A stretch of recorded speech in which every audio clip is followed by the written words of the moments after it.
Friendly reminder that if you are a native German speaker, we do have a German language restream of this bracket reset race at SpeedGaming Deutsch. Restreamed and commentated in German by Batty Mass Index. So shout outs to Batty for that. And Batty is a fairly prominent speedrunner of the game.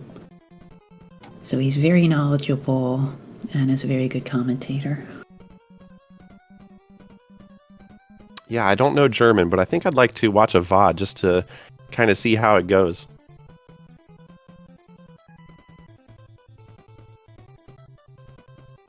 So the last seed was Jet, right? It was very very Jet.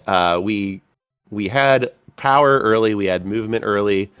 I had mentioned that it was going to come down less to execution and more to routing, and lo and behold, the one routing decision that was different ended up being the main difference. So hopefully what we find here in this second matchup is the same amount of competitiveness, but being able to kind of watch some differences in strategy, maybe some earlier divergence, make it a little bit less linear. I think that would make a really exciting finale. Not make things so obvious for our runners. I mean, these are the best of the best. We don't need obvious linear seeds.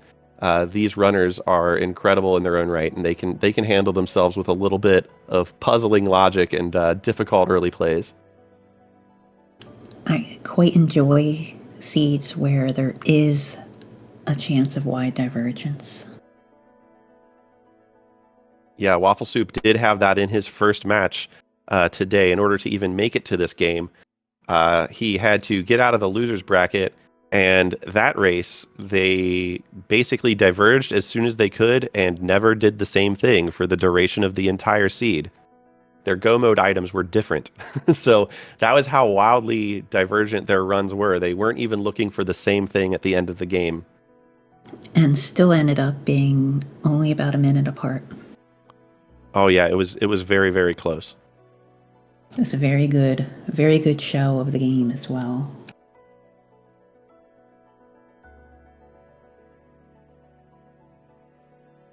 We have generated the seed. The runners are taking a brief, de-stressor break after that kind of fast seed where you're just always going full throttle. It can kind of take a toll on you. And as I said, Crimdahl wasn't too worried about second seed syndrome here, but you just never really know. The button presses that you just got used to doing in the seed that you just played, maybe thinking you had double jump or thinking you have vertical, hitting buttons that don't do anything because you just think you have an item that you don't. It's going to be interesting to see, how each of our runners handles this.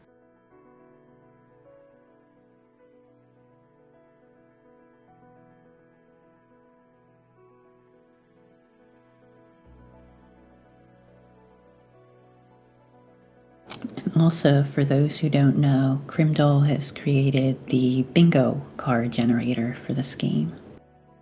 That's also quite fun. That is true. The bingo is very fun. It's very full-featured. It's got a recent update as of September that added a whole lot of features that make for really exciting bingo cards. You can do them co-op by passing in the same bingo card seed, or you can ensure that you have the same bingo card and race it. There's a lot you can do with that bingo card. I just got done with a 10x10 blackout bingo. That was exciting, that I did co-op with another Timespinner Randomizer runner. It was a good time.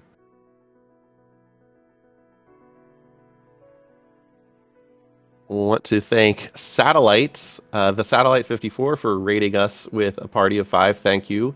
Welcome. This is the bracket reset rubber match between wafflesoup and Crimdahl.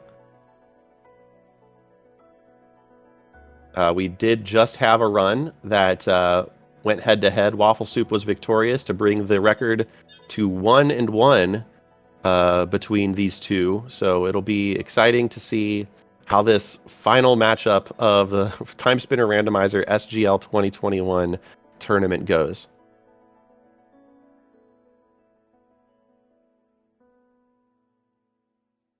Once again, thank you, Lily, for joining me on commentary. Let's see what this seed has in store for us. This was an exciting first match. Can't wait to see what this one brings.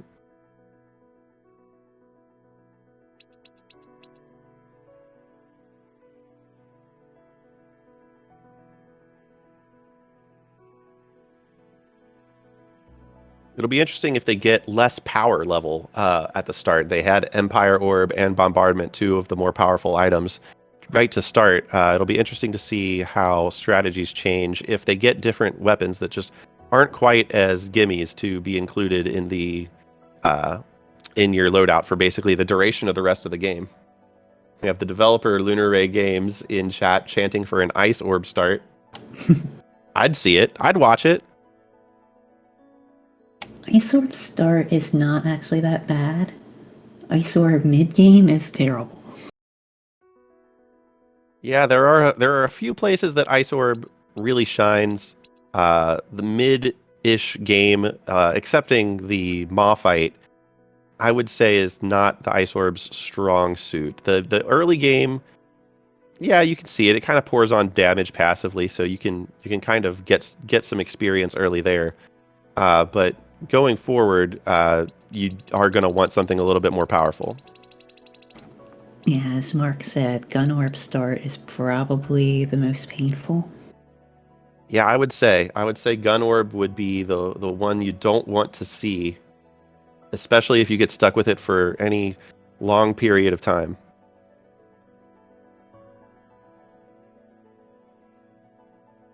Okay, they've started. We should start. The stream should catch up in a few seconds. Here we go. And they start with Wind Orb. Wind Orb is an interesting orb to get because it does damage that is sharp typed and arm cannon. Well, this is interesting. Wafflesoup might be having some deja vu. I believe this was the weapons that he started with just earlier this afternoon. It is the case. Yeah, so Wind Orb does damage just about as fast as you can button mash. There's practically no cooldown on it, so... Yeah, the orb has no cooldown. Now, it's interesting because it is sharp type, which means that all of these enemies in the early game that are strong against sharp type will be resisting their damage. This orb is also one that they absolutely must get a level before the first boss. Yes, absolutely. Oh, and here we go. Both of the runners. Oh my gosh, just when I thought we were finally going to get some early divergence, both of our runners backtrack immediately upon finding those twin pyramid keys to go snag this teleporter, see where it takes them. Interesting. So takes them to Lake Serene, so... Here we go. It's shown up quite a bit this whole tournament. Yeah, it has. It really has.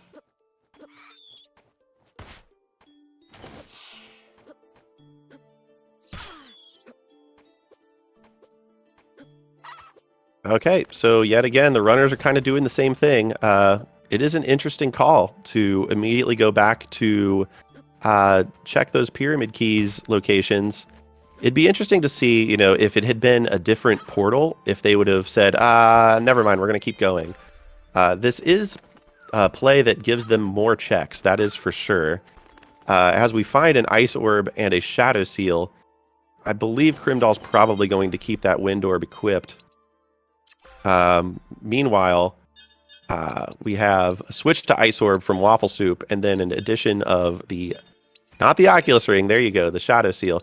Oh yeah, and he's setting up his jewelry box here, doing a little bit of menuing.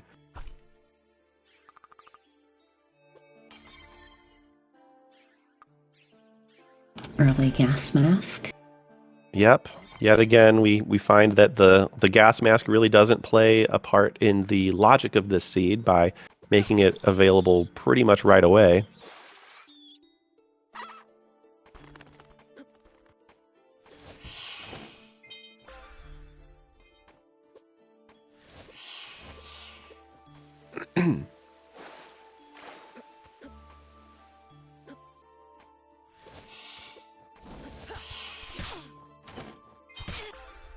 Yeah, so one of the upsides of dipping back here and going into the past instead of staying in the present, you kind of open yourself up to have that first boss fight of the feline sentry. You kind of make it so when you finally go to that fight, it's not going to take nearly as long. As it stands with the wind orb and the arm cannon, they were never going to fight that fight particularly quickly. So when they finally revisit the present, they're going to have a much easier time, a much quicker time with the feline sentry. Crimdahl finding the celestial sash in the castle keep. Well, there went any ideas that there was going to be a gamble early in the castle here. That gives you the vertical movement that you need to finish the towers.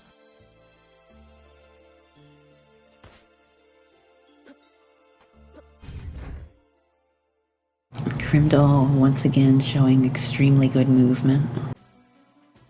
Yeah, it's just really very practiced movement.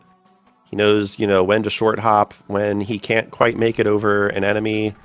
He doesn't really hesitate much to get through rooms. It's just really solid, fluid movement.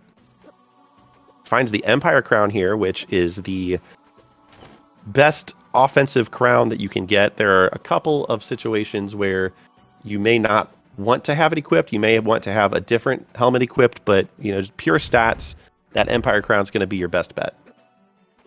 I am surprised and happy to see that some of the other helms are being used when it's beneficial in this tournament.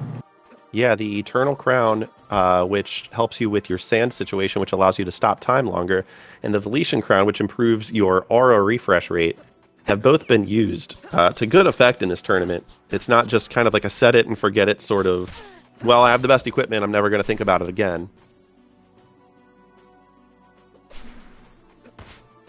And there goes Waffle with the sash now.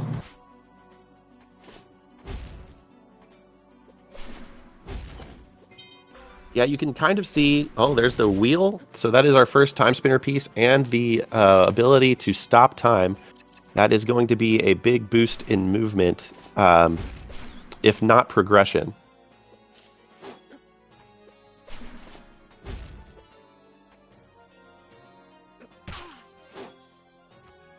Without the sash, it would open up a fair bit of new areas of the map. Yes, it would have. Crimdahl ducking back into the present before fighting the twins. He doesn't have any sort of blunt.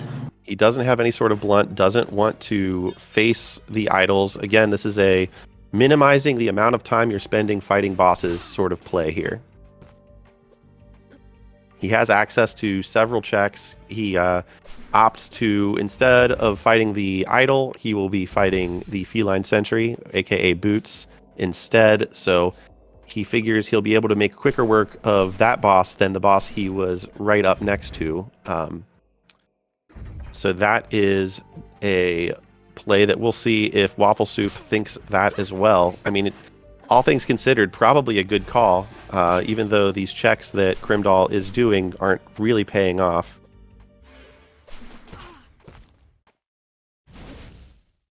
It's still a fair number of checks, especially early.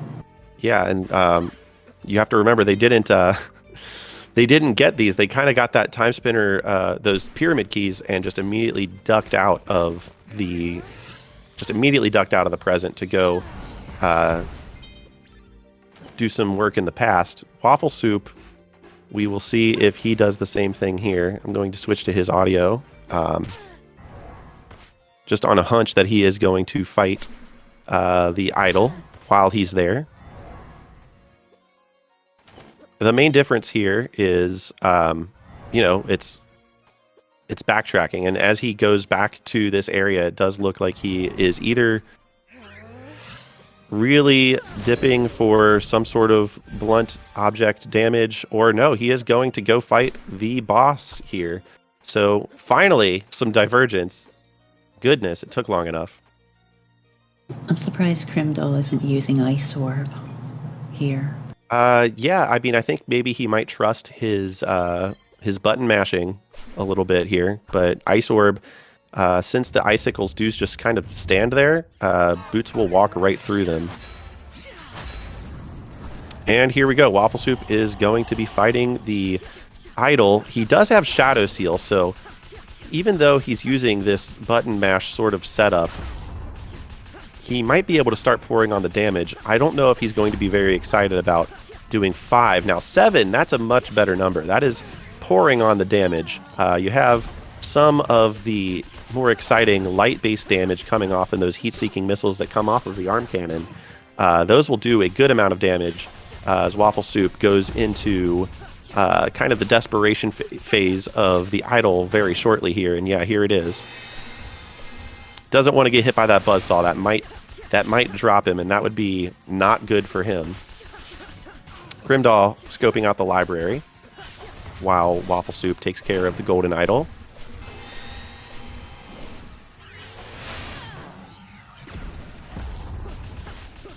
Very nearly taking a hit there from the stall frames that the arm cannon gets. Crimdahl did find the tablet in the library right as Waffle Soup finishes off the golden idol. So that is a big find. But unfortunately for Crimdahl, not really one that Waffle Soup is not going to find almost immediately in about the same relevance. Like, Crimdahl would have to find something... Wow, the elevator key card that's not even behind the tablet, so that is a very interesting find. They don't have access to the Varnagrath Tower anyway, as Waffle Soup climbs to go and take care of the second required boss in the past, Ilana. Well, at least we are getting some divergence this time. We are getting divergence, and Crimdahl not really finding anything juicy there. Probably looking for something like a D key card that would allow him to progress a little bit more in the present. As it stands right now, it's possible that Waffle Soup might be waiting until he gets the tablet to go back to the present. Crimdahl does have the advantage of having done all of that stuff in the present that Waffle Soup skipped alongside him. As they find the D key card, right as I say it, a D key card being in Ilana's tower, that is really good. Crimdahl and Waffle Soup sort of in lockstep right now. Crimdahl not having fought the idol yet because he does not have that blunt damage that would make that fight go very, very fast. Now, Waffle Soup, interestingly enough, oh, yep, go buy those warp shards, Waffle Soup. Crimdahl, yeah, he went to the library, so he bought warp shards in the library. Is that Umbra Orb on Crimdahl's side? That is Umbra Orb on Crimdahl's side. That is an advantage that he has. He found it in the library. And a spindle up the tower. Yep. So this is going to give Crimdahl quite an advantage on defeating this boss, because she is vulnerable to dark type damage. The Umbra Orb does. Yeah, you'll be able to see lots of red numbers popping up on Ilana here as Crimdahl uses the Umbra Orb, whereas I believe Waffle Soup will end up using the Shattered Orb, unless he finds something good in this tower. Well, for varying definitions of good, that is the A key card, which does unlock the late game areas. Oh no. Well, it's not an early A card requirement, so...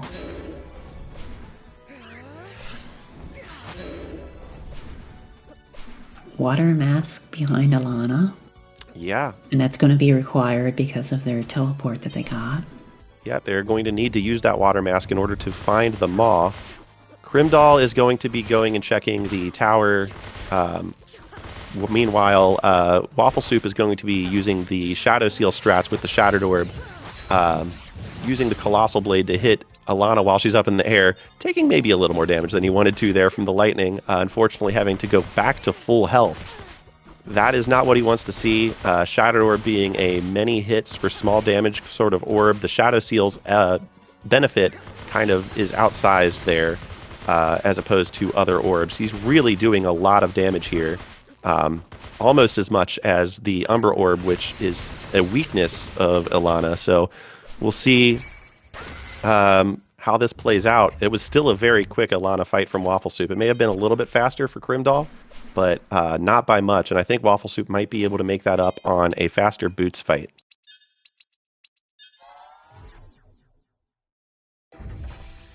Crimdahl's backtracking, and now he's got that Shattered Orb. He's going to switch to it to really take care of the Golden Idol very, very quickly. That is the first availability of fire, and it is underwater, so that's a good find for wafflesoup. Meanwhile, Crimdahl, don't expect this boss fight to take longer than about 7 or 8 seconds.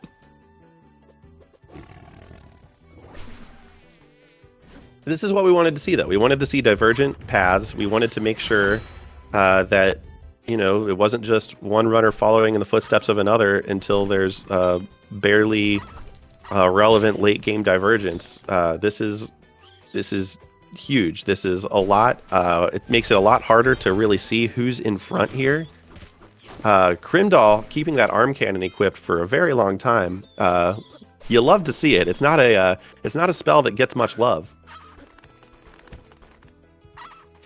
It's very slow, but the elemental advantage that it's doing is quite effective in the early game. Yeah, we're going to see probably one Buzzsaw Desperation attack. Yeah, exactly. wafflesoup had 3, I believe, of those Buzzsaw Desperation attacks, which the Golden Idol is immune to all damage while that's happening. So that's just wasted time if you're just waiting for that animation and that attack to pass. So Crimdahl is now going into the area where wafflesoup is. Going to be swimming, taking a nice little swim. Finding that fire orb in the same spot. Kind of an unmissable thing when you have the water mask. It really is something that I didn't expect Crimdahl to not get. So that'll be interesting to see yet again when they decide that they want to go back and check the results of the fire. Once the vines are burned, going back to the present just to see you know, what that effort yielded.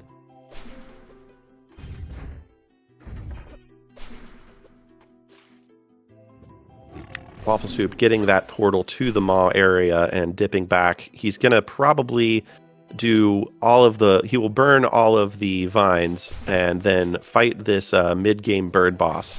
And then he will probably go back into that maw area and actually finish the job for the actual boss fight, which will open up the military hangar. But without the B key card, it's a bit of a gamble to go there because you do need the B key card to progress past it. However, there is a warp right at the end that if you don't find it, you can always go back pretty quickly at the low cost of a warp shard. And Waffle almost got a clip through the platform there. He almost got a clip. You may have had to disqualify him.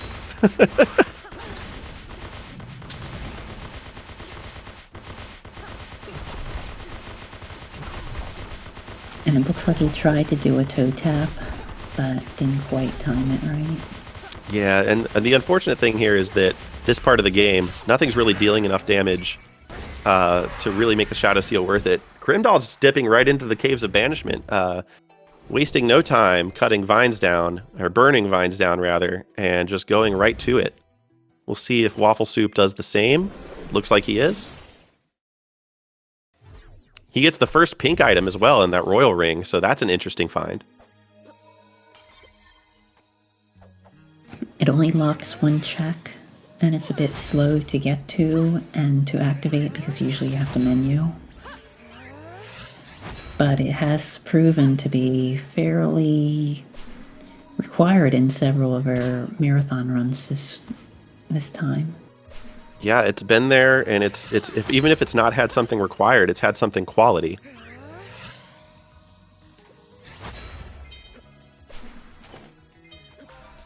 All right, so Crimdahl doing a save and quit, not finding anything of value in those bottom checks, so he's just going to zoom up top, ignore those checks for the rest of the game. I'm switching over to Crimdahl's audio. He is a little bit ahead of us in the Maw Cave, so he will probably be hitting the boss fight before wafflesoup.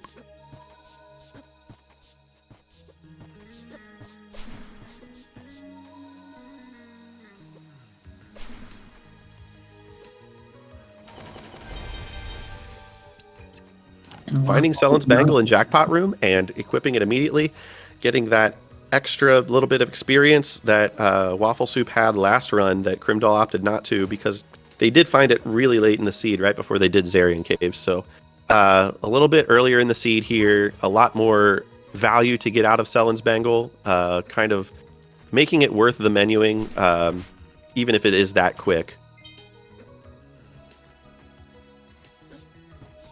That is not an Eternal Coat. That is an Empress Robe. Waffle Soup deciding that it's not worth the time to see that he picked it up to go pick it up. And speaking of Ice Orb and Maw, here goes Crimdahl. Approaching the Maw with the Ice Orb, it is going to be a high amount of damage here. He's going with Bleak Ring. Yeah, he is going with Bleak Ring over Shadow Seal. I'm wondering if, Crimdahl is... I have to... I mean, I have not done the math myself. I wonder if because of it being kind of like a high number of hits that the Bleak Ring piles on the damage more quickly. And certainly it looked like it there, because that was a very fast Maw fight. It's around 20 seconds. Waffle Soup going with Colossal Blade here. It's not going to be as fast, but he is Shadow Sealing, which that Shattered Orb at about half health and less. It is kind of doing the same amount as that Ice Orb did. So, I don't know, maybe there's something to it. Taking a little bit longer because he used those Colossal Blades instead of dedicating to the Shattered Orb early. Crimdahl is going to be checking these water checks that are just north of the Maw here. We'll see if we find anything here.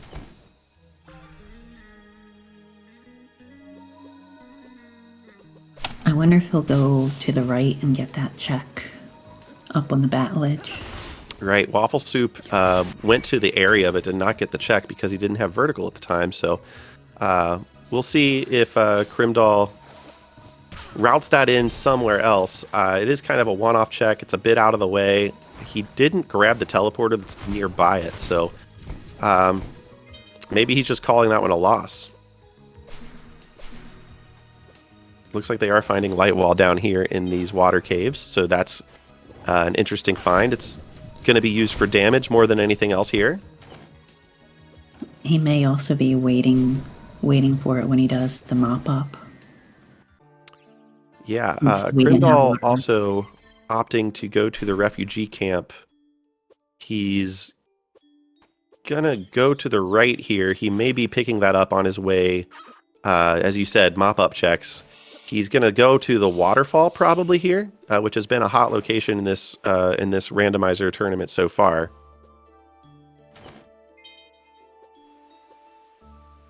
I'm surprised at how much that is come up as required this marathon.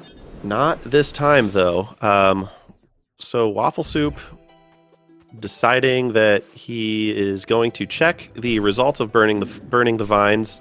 Crimdahl and Waffle Soup both doing different things, and neither of them paid off here. So they're gonna go ahead and do the things that they left behind. Crimdahl's gonna make fried chicken out of the Azure Queen here real quick. Burn the vines. Probably... Where are you going, Waffle Soup? This is interesting because she's vulnerable to ice as well. Ice and dark, so I'm wondering which one they're going to be using. Yeah, the Azure Queen is weak to Umbra Orb, and Umbra Orb is one of those orbs that you can use orb swapping to great effect, and maybe Crimdahl was doing that. He did not. He did not? Well, okay.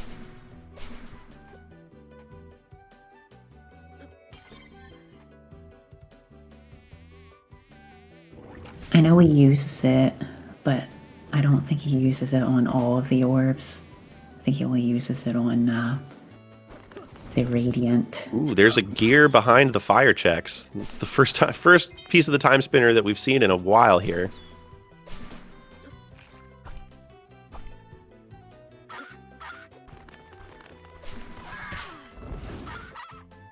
I assume Crimdahl will take that fairly soon. Yeah, you have to think he will. I don't know why you would go out of the way to burn the vines here when you have the elevator keycard. I guess he does not have C.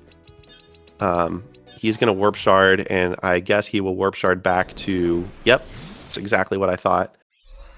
He is going to probably be picking up that gear, and finally Waffle Soup will be fighting the Feline Sentry. Using Colossal Blade, Boots is strong against Sharp. So, finally busting out that Shattered Orb and making quick work of the robot.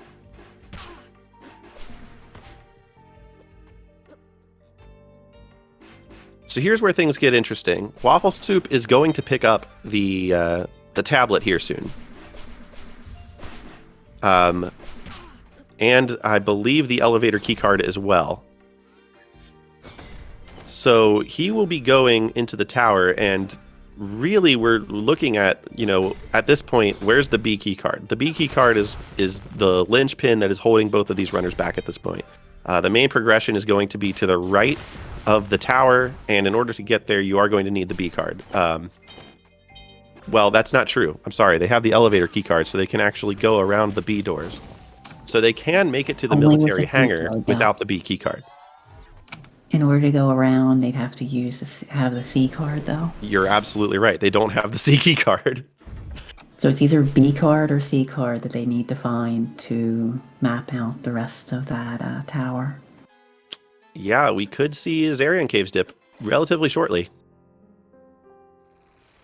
Crimdahl sneaking past Waffle Soup while Waffle Soup is cleaning out the library that Crimdahl's already done.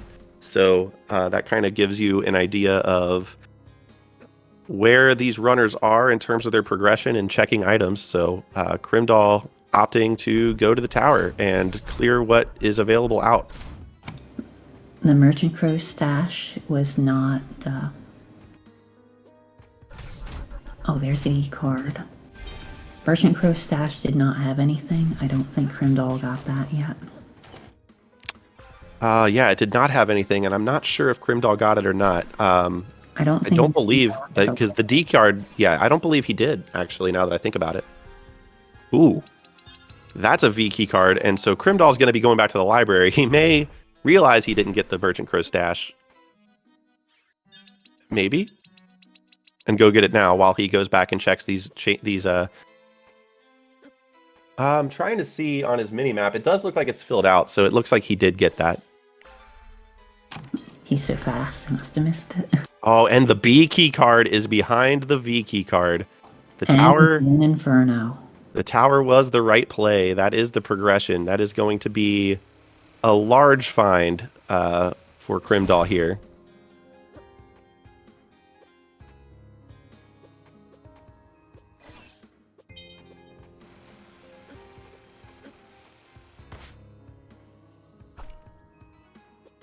As Waffle Soup dips the Zarian Caves instead of going to the tower. It's relatable. I'm thinking that Crimdahl will just go straight onto lab rather than... Oh, absolutely. That is 100% the play. Waffle Soup's going to have to find something required here for this to not be a very bad situation for him. And by something required, I mean he's going to need to find a gear.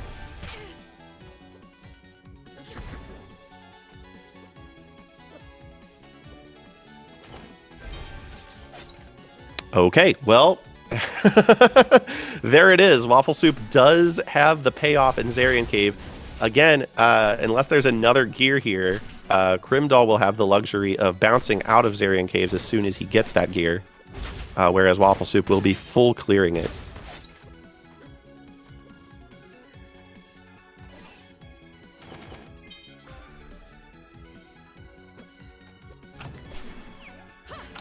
Okay, Waffle Soup doing the save and quit as well. Yep, it's the exact same strategy as you'll find when you're in the past in the Maw Cave. This is, in fact, the present version of the Maw Cave. The layout is exactly the same. There's just 3 fewer checks.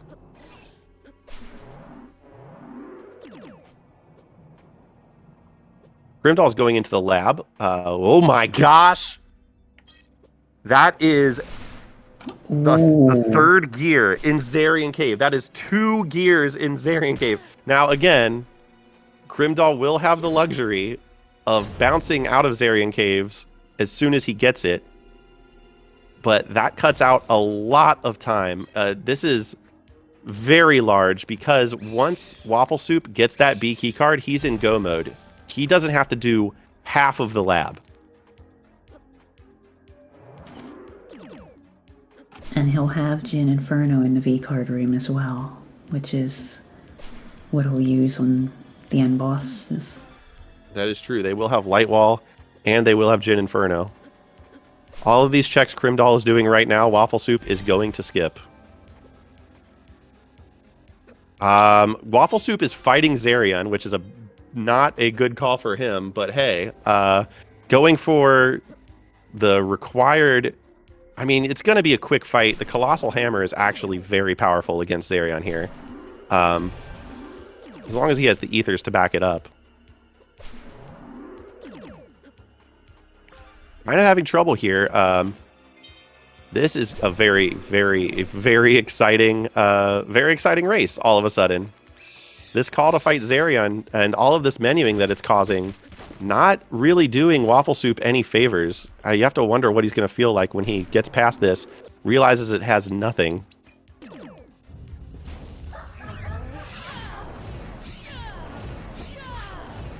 Meanwhile, Crimdahl fighting Genza, the boss that is required to open up this reconstructed version of the Timespinner.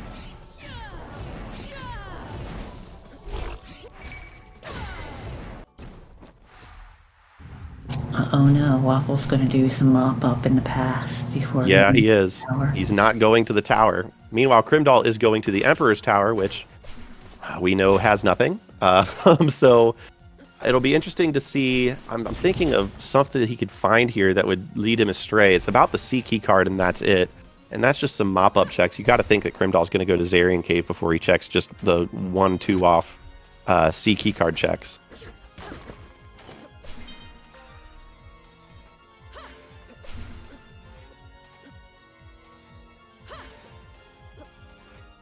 Waffle Soup obviously thinking, oh, Waterfall. It's been value in every seed so far. Why wouldn't it be now?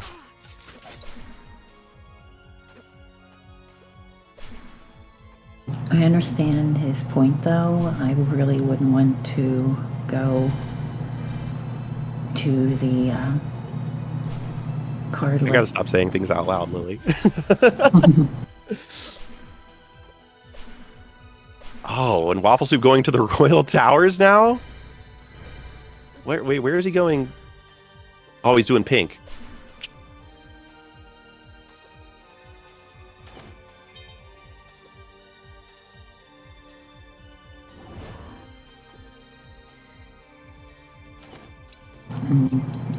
As Bodhi said, C card might lead Crimdahl astray.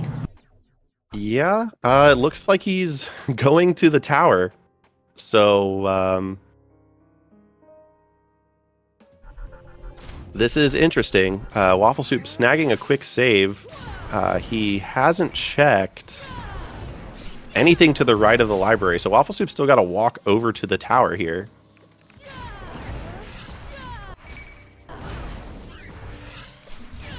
I think he's going to do it, too. This is a very close race again. I don't know how this is going to go. It really all kind of depends on, the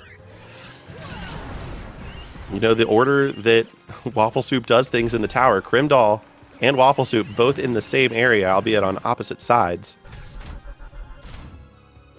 We do know that the B key card is available very early in the tower, and that is Waffle Soup's go mode item. So, this is gonna be real close.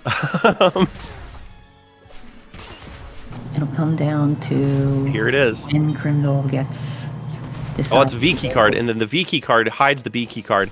Wow. Imagine Waffle Soup not having the C key card, has nothing else to do in the tower. Literally the only thing he can do at this point is go check the V key card room where he will get his go mode. Crimdahl, you need to go to Zarian Caves, like, stat. And there's the B card, so Waffle Soup is in go. Crimdahl, you need to hit up Zarian Caves ASAP, my boy.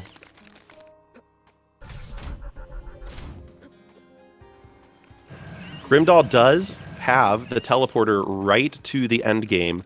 Waffle Soup still does have to clear the lab. So that is interesting, but Crimdahl is continuing to while away the time in the tower, and honestly, there's a lot more to do here with the C card. He's gonna go grab this item. He's probably going to go to the underwater area below the tower immediately following this. That's a quick 5 checks. I don't see him going to Zarian Caves anytime soon. Well, he's gonna finish this cave and then realize where the money is. It's hard to believe that there were 2 gears in Zarian Caves. That's maybe the best thing that could have happened to Waffle Soup. It's a fluke, really, that there were 2 gears in Zarian Caves. Runners like to dip into Zarian Caves when they're looking for their final gear, so they don't have to finish it. So, you know, if it's on the way to Zarian, they can just leave. But meanwhile, Waffle Soup is going to be passing up basically every treasure chest and tablet in this area to just shut off the lab, open up the lasers, head right to Genza, beat him, and then go into the end game.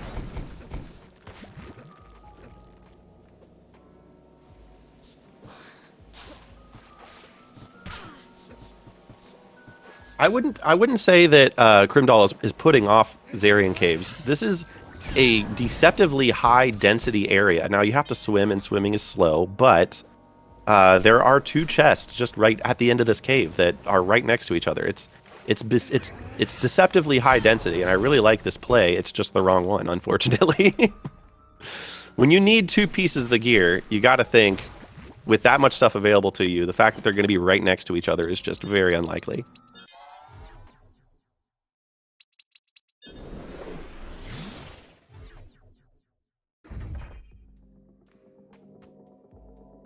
And there's Waffle Soup and his aura glitch. Yep. Waffle Soup finishing off Genza, leaving, entering, going to fight. We're getting a different fight to enter the endgame here because our runners did not find Empire Orb. So this boss, while it is not really weak to anything that our runners are ever going to actually want to use, he's weak to Plasma, and Plasma is just not a very good endgame orb. He has a lot fewer hit points, so he can be done at about the same time as if you had the weakness of the other boss. So, you know, making quick work with the Jin Inferno Aura Glitch.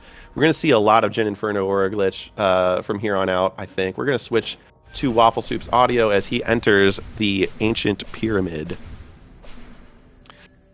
Yep, Crimdahl in Zarian Caves. He's going to find that 5th gear. Say, see you later, Zarian Caves. I'm not interested. I think Crimdahl does have Empire Orb. Thought it was in Dad's Tower. Oh, was it? Yeah, so Crimdahl does have Empire Orb, so that'll be a faster fight for him for sure. Unless it was one of the things he saved and quit to... And there it is. Crimdahl will not have to fight Genza like Waffle Soup did. He will probably choose Volturilis over... no, maybe he saved and quit out of getting the Empire Orb, because he's opting for Economizer Bombardment, which is a good strategy against a big, mostly not moving boss here. He's going to get a solid amount of damage on the boss here in Prince Nuvius. Yeah, and it's just over like that. That is the strategy. Crimdahl making up a little bit more time by defeating Nuvius much quicker than Waffle Soup did. Oh, wow. This is going to be so close again. Again, it's another close one. Oh, I missed it. Waffle Soup apparently did the light wall skip again. You got to respect it. And here we go. Jin Inferno Glitch. I should say that it is slightly faster than Sashing. Yeah, it's slightly faster. I've heard speedrunners say that, so I will believe the speedrunners. I think you have to get like a really good light wall skip for it to be faster. Like there's some where you end up dangling off the ledge. I think you have to get the one where you land on top of the light wall for it to be faster. But you know, microseconds count. Waffle Soup's mowing through this final boss. This is you can feel Waffle Soup constantly darting his eyes over to the race time room saying, did he finish yet? Did he finish yet? Is he finished? And he did mark his finish now. Yeah, so we're just going to be waiting. We do have the 6 light wall strat, the new strat that you can pile on 6 light walls on the screen at a time. Waffle Soup just going ahead and using that Radiant against Nightmare, using a little bit of aura refreshes to get those light walls out. He needs to back out of that aura in order to not take a lethal hit. Oh my goodness, Waffle Soup. If he takes a death here, oh my gosh, that was it. Exclamation points in chat for Waffle Soup. Another incredibly close race. That fight was terrifying. I was scared for a second there. I thought we were going to have one more late game lead swap there with Waffle Soup taking a death. He had potions in his inventory. He could have used them, and he chose not to.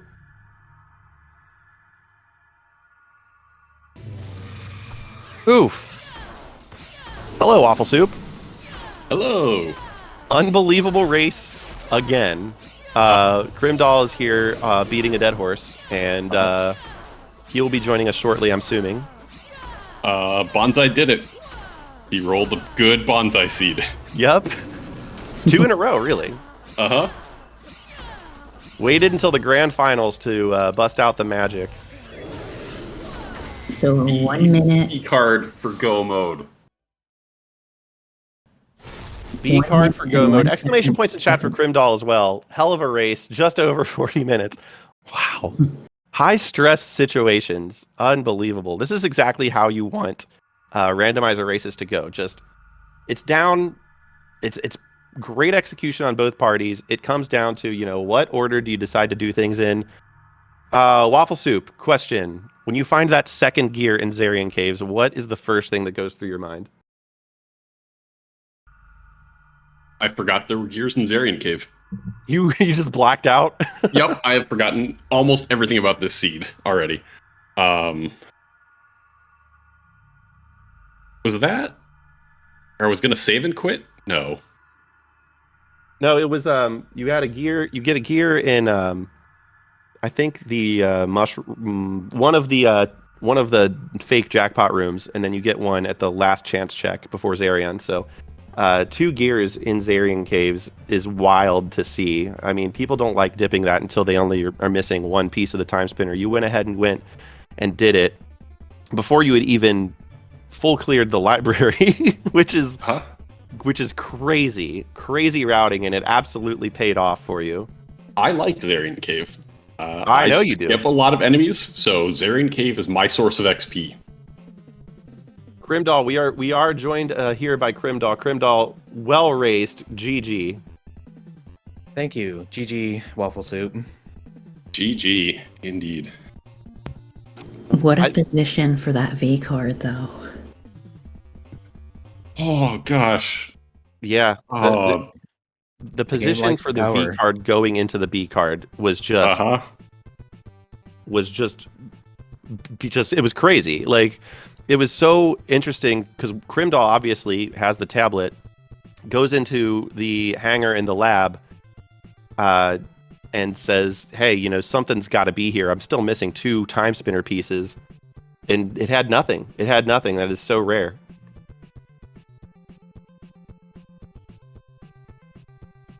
Yeah, I couldn't even get anywhere. Yeah, that did play out to your benefit. Really, it did. You didn't have to really do most of the lab because you were in go mode by the time you even had access to it. Mm-hmm.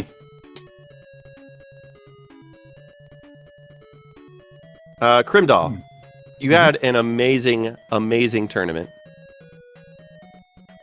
Well, thanks. Obviously, you know, coming in second place is really great. Like, they're just the quality of runners in this tournament especially when you get to like the final 4 or final 5. Just outstanding quality. And the fact that, again, we talked about this a little bit the last time. You kind of came into this tournament as a wild card. No one really knew whether you were good at the game or not. It was kind of more of a whether you were good, and or you just kind of jumping in because you like the game. How casual is Crimdahl? Turns out just really, really good at this game.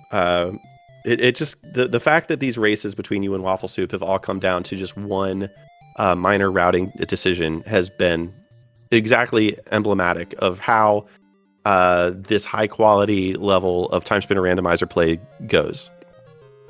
So congrats on second place. That is nothing to be ashamed of. You finished about a minute apart in this one, 40 seconds apart in the last one. Just really, really solid runs from the both of you. So Crimdahl, congratulations again. GG's on all your way through the tournament. It's been a real pleasure to watch you come out and school some people in the randomizer.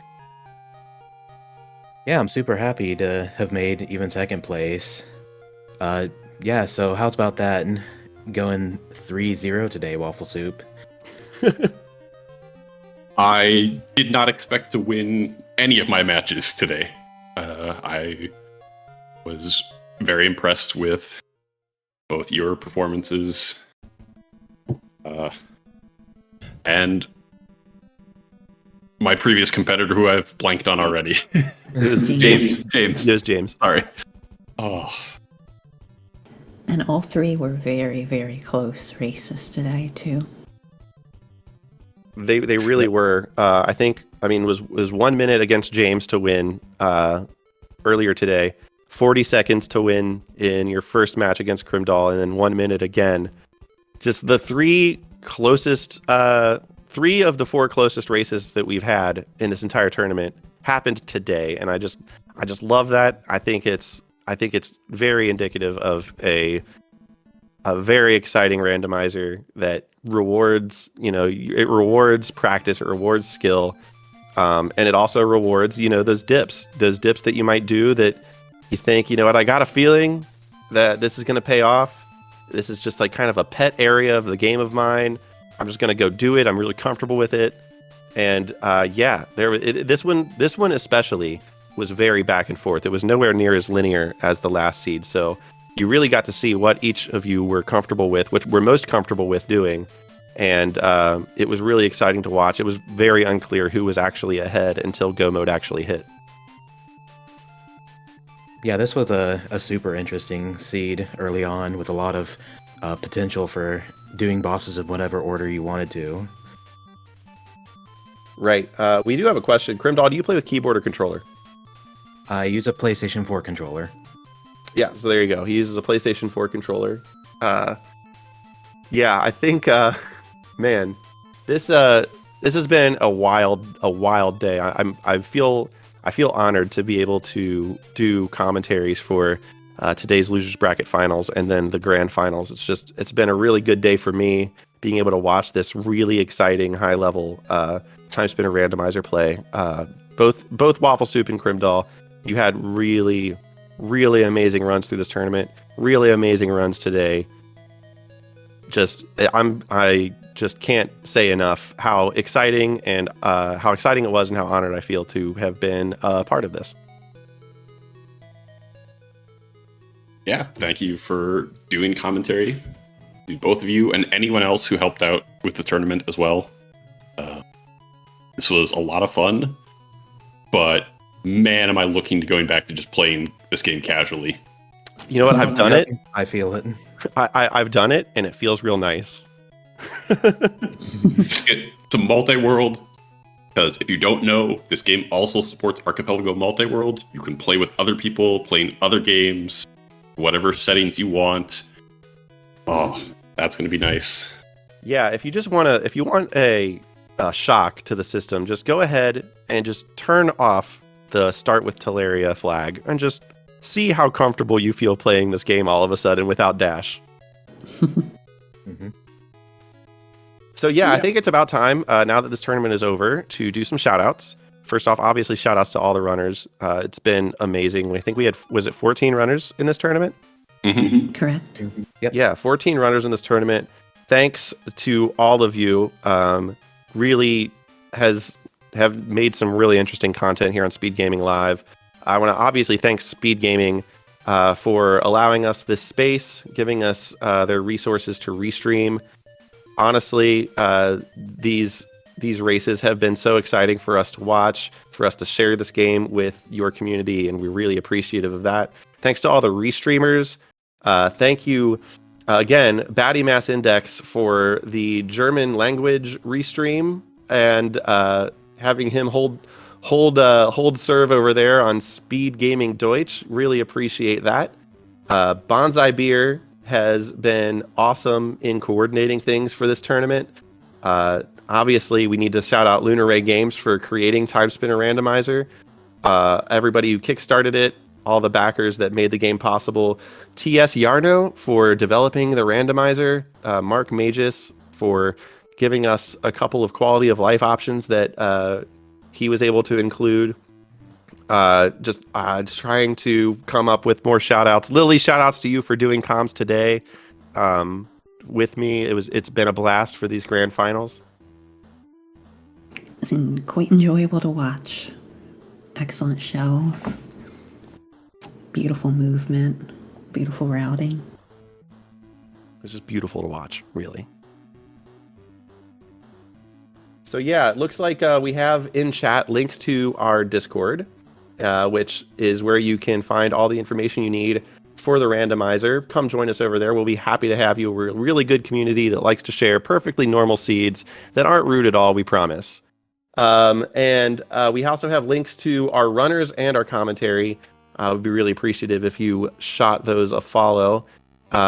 It's been an absolute pleasure presenting Timespinner Randomizer as both a runner and a commentator here on Speed Gaming. It's been great. Thank you, Speed Gaming. Thank you, runners.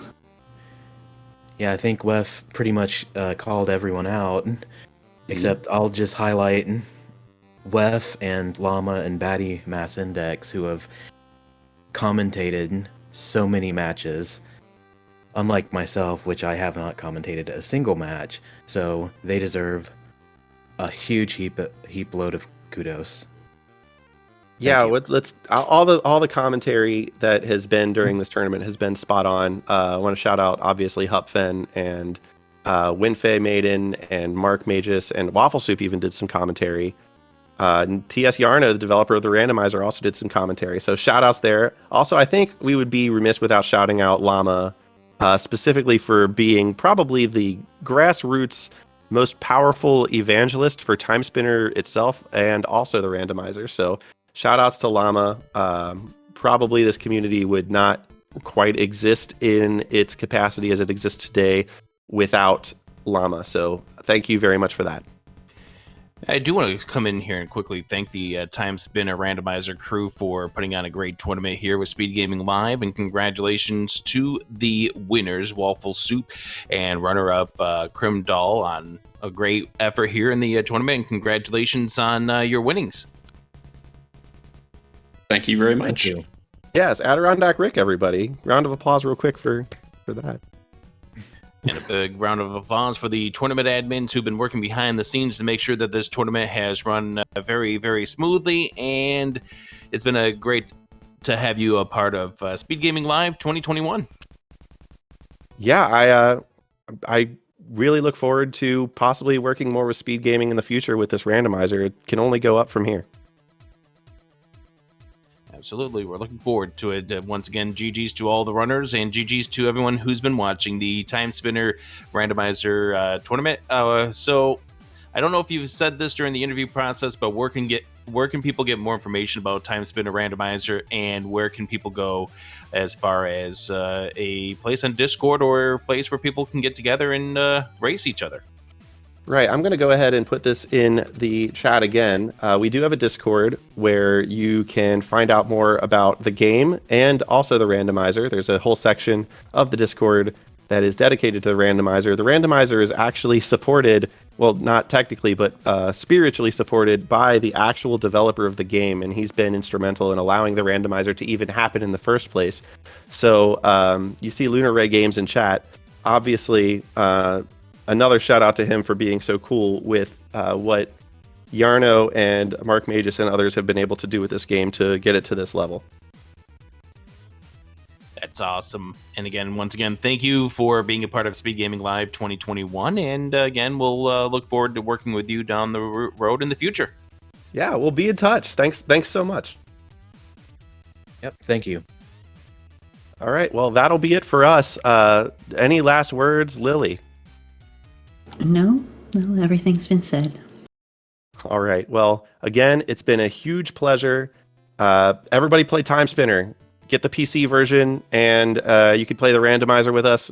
Come hang out. We're not weird or anything. Well, we are weird, but in a good way. Thanks, everybody. Really appreciate you all hanging out and checking out our randomizer. Have a wonderful evening, and enjoy the rest of SG Live. Bye.